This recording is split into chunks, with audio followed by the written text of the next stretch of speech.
Está escrito em 1 Pedro, capítulo 2, versículo 9, o seguinte: Vocês, porém, são geração eleita, sacerdócio real, nação santa, povo de propriedade exclusiva de Deus, a fim de anunciardes as grandezas daquele que os chamou das trevas para a sua maravilhosa luz.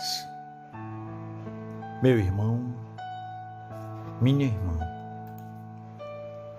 que mudança radical nos foi concedida por Deus pela obra redentora de nosso Senhor Jesus Cristo. Poderíamos dizer, da água para o vinho. Mas sem dúvida, das trevas para a luz fica bem mais forte. Mas o que significa exatamente isso? Fomos chamados das trevas para a maravilhosa luz de Deus. O significado desse chamado não é exatamente o de Deus nos convidando, de modo que a saída das trevas e a entrada na luz seria algo realizado por nós. Claro, autorizados pelo convite de Deus. Não é assim. Esse chamado tem a ideia de uma ordem que faz acontecer.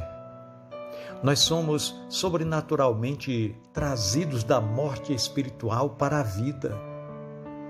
O apóstolo Paulo usa uma expressão que esclarece isso.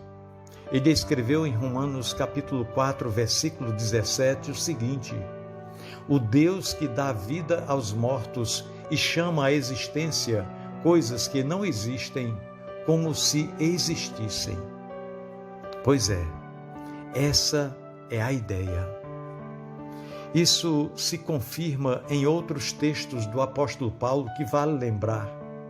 Em Colossenses 1, versículos 13 e 14, ele diz: Pois ele nos resgatou do domínio das trevas e nos transportou para o reino do Filho do seu amor, em quem temos a redenção, a saber, o perdão dos pecados.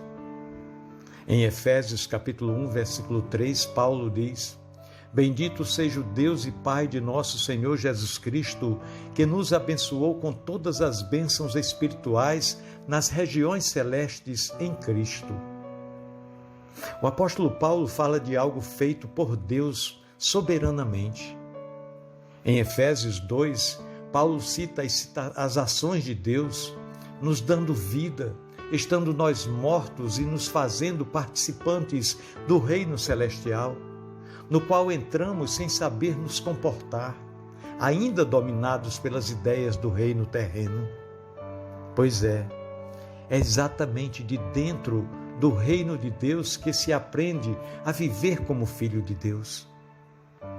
Às vezes nós agimos como se a ordem fosse ao contrário. Primeiro agir como filho de Deus para depois ter direito ao reino. Esquecemos as lições da parábola do filho pródigo. É exatamente o amor incondicional de Deus quem nos aperfeiçoa e não o nosso aperfeiçoamento que nos faz amados por Deus. É o amor incondicional de Deus que nos fortalece para dizermos não ao pecado e não o contrário. Mas isso se choca com a lógica de nossa religiosidade. Esse é um dos nossos problemas, apesar de haverem outros. Nós temos dificuldades com largueza e generosidade da graça de Deus. Pensamos que isso a faz barata e tentamos garantir que seja cara, mas é uma grande tolice.